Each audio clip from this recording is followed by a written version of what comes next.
Warning, censorship. Warning, censorship. So what we have done is we have filed a claim against Her Majesty the Queen and Right of the Province of Alberta, the Chief Medical Officer of Health and Alberta Health Services regarding the COVID-19 response and restrictions that we've seen over the last year and a half. The owner of the Whistle Stop Cafe is suing the Alberta government for the damage caused to him and for violating his charter rights. Chris Scott could not do any of this, however, without your help. This is a big one, and it's extremely important. We have grave concerns that the cornerstones of democracy are crumbling under the jackboot of government oppression. Chris's lawsuit focuses specifically on a handful of paramount precepts of fundamental freedoms that should be enshrined in a just and democratic society.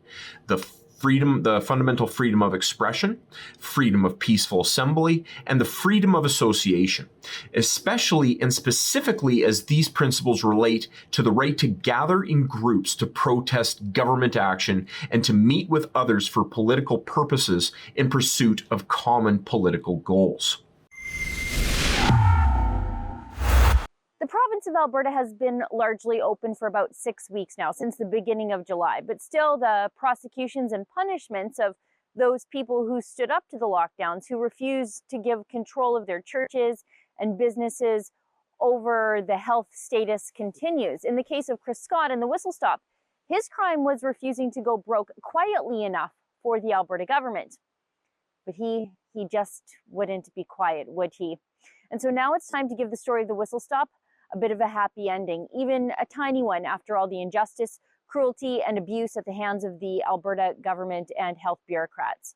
I'm going to tell you the full story, then we'll hear from Chris Scott's lawyer, and then I'm going to ask you to get involved in the fight to make this right in a world of lockdown wrongs. Now, first, let's go back a little in case you haven't been following the battle of the Whistle Stop Cafe from the front lines of the Great Restaurant Rebellion that began in beautiful downtown Mirror, Alberta, population 500, give or take, and I guess depending on the day. It all started way back in January, smack dab in the middle of the second lockdown here in Alberta.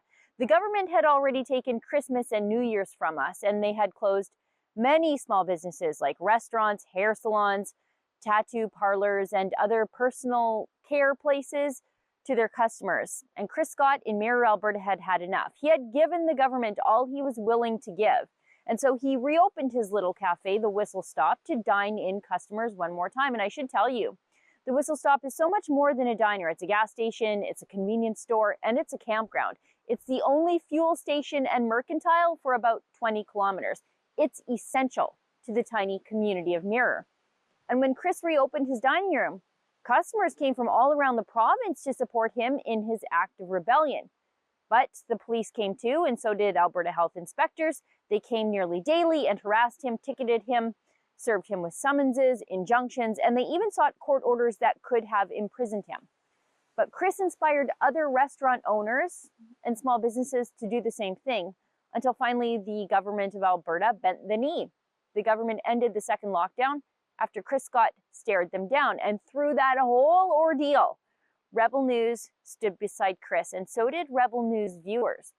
Through your donations to FightTheFines.com, our civil liberties project in partnership with the registered Canadian charity, the Democracy Fund, we hired Chris, the best possible lawyer for him, the amazing and aggressive Chad Williamson from Williamson Law. Chad's been fighting Chris's legal battles for him at no cost to him. And boy, did Chris ever need the help back then. And he still does. Because then came a third lockdown, and Chris did what we all knew he would do, and he stayed open, and the police, of course, came back, and so did the health inspectors. They could not make Chris close.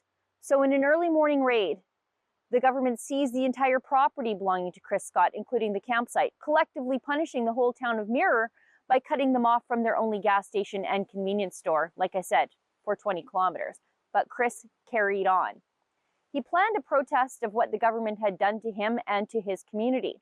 So the government got a secret restraining order against him, informing Chris Scott's lawyer only after the order had been obtained to stop Chris from holding a protest under threat of jail. But Chris is Chris, and he held a protest and 1,500 people came, and so did the cops, to arrest him.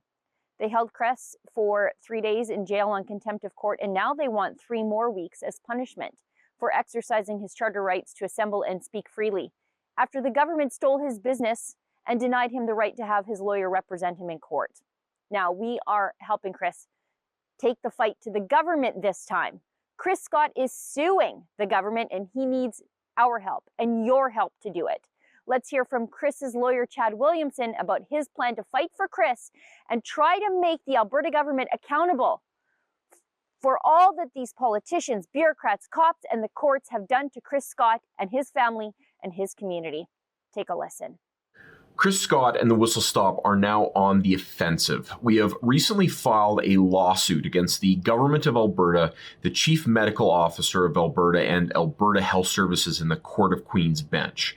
This action is one of many currently winding their way through the courts, challenging the constitutionality of the Public Health Act and the orders of the Chief Medical Officer, which affect the fundamental rights of the people in this province.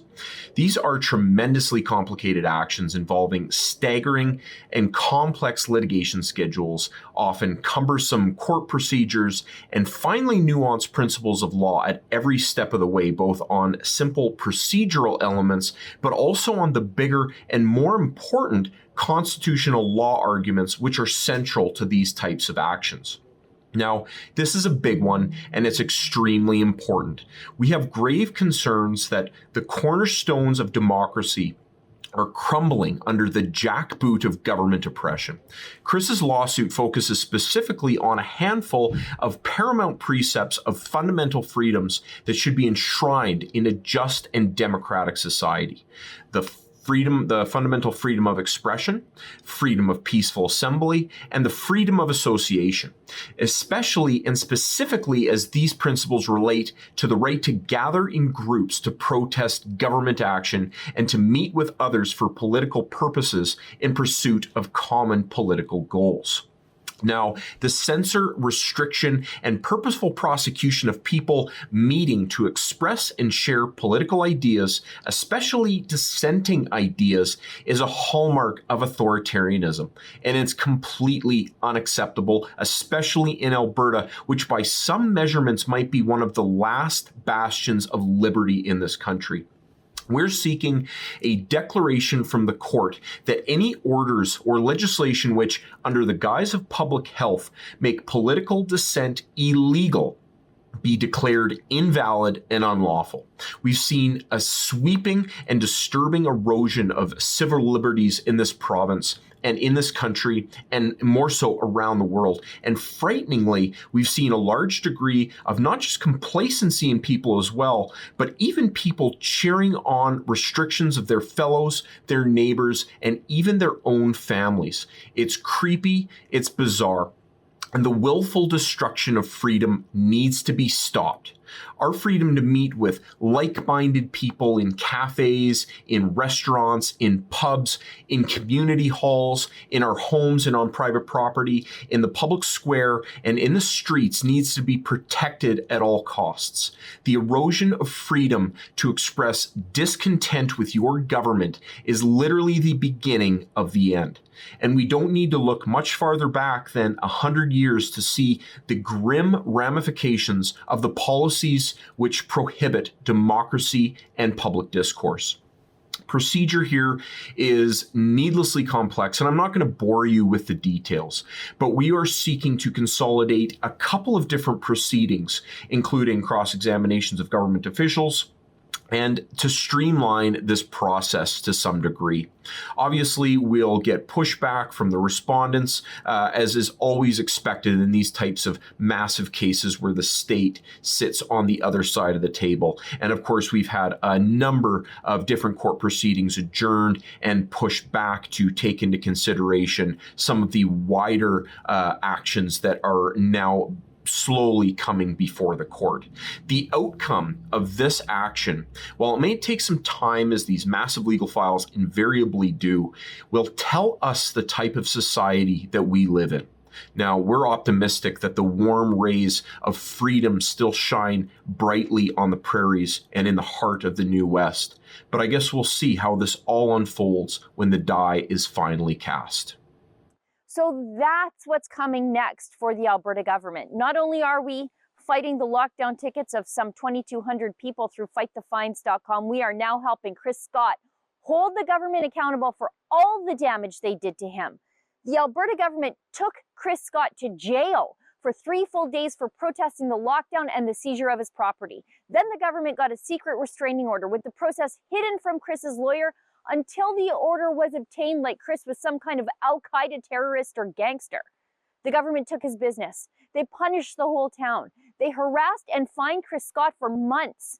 And now they want to imprison Chris Scott for 3 more weeks for breaking that secret court order. Enough is enough. The Alberta government wants us to forget what they did to Chris and so many others like him, like Pastors Coates, Stevens, and Pelosi. I won't forget just because some United Conservatives keep saying this is the best summer ever. The best summer ever is only here after a winter and spring of terror and pain inflicted on Alberta small businesses, families, and churches at the hands of their own government. And I was there for so much of it. In the case of the Whistle Stop, I was there for weeks, nearly daily, sitting in the convenience store because the restaurant was just too busy, full of supportive customers. I know the stress and personal and professional harm caused every time the RCMP and the health cops barged in the door at the Whistle Stop. It's time for some people to answer for it, for what they've done, but we can't do it without you. Can you help us? Can you help Chris teach the government a lesson about charter rights? If you can, please donate today at fightthefines.com. This will be enormously expensive, I know, but it's so important, especially now as the pressure is on to lock down again using the Delta variant as the excuse. We are up against the endless resources of the Alberta government, but we have great lawyers and great supporters like all of you at home who come through whenever we need you. And boy, do we ever need you now. And let me say a quick thank you to everyone who has supported Chris along the way. I know how much it means to him and to his family and to his staff and to me. For Rebel News, I'm Sheila Gunn Reid. The Alberta government stole 3 days of Chris Scott's life after they got a secret restraining order against him. They want 3 more weeks because he broke that restraining order and held a protest after the government seized his business and harassed him for months and months. Enough is enough. It's time to make some people answer to the harm that they have caused Chris Scott and his family and his staff. If you'd like to help us, please donate today at fightthefines.com.